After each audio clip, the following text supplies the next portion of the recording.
Sa weekend, magpapakitang gilas si Filipino pole vaulter EJ Obiena sa World Pole Vault Challenge na gaganapin sa Makati. Alamin ang detalye sa Balitang Sports ni Kyle Basa.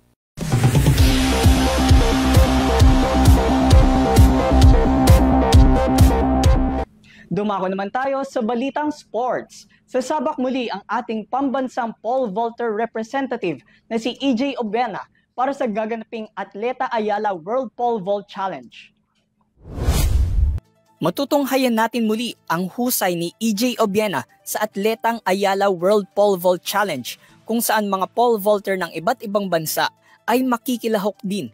Ito ay gaganapin sa One Ayala Makati ngayong weekend, September 20 at 21. Ito na ang pagkakataon para magpakitang gilas at enjoyin ang pagkakataon upang mapanood ng live ang world rank number 5 at ang may hawak ng 6.0 meters Asian record na titulo na si Obiena.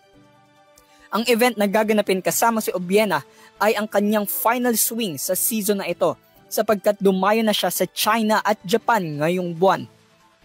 Bukod kay EJ Obiena, magpapakitang gilas rin sina Menno Vloon ng the Netherlands, Austin Miller at Matt Ludwig ng USA at iba pa. Bago magsimula ang paligsahan, magkakaroon muna ng meet and greet sa mga atleta sa oras ng alas 10 sa September 20.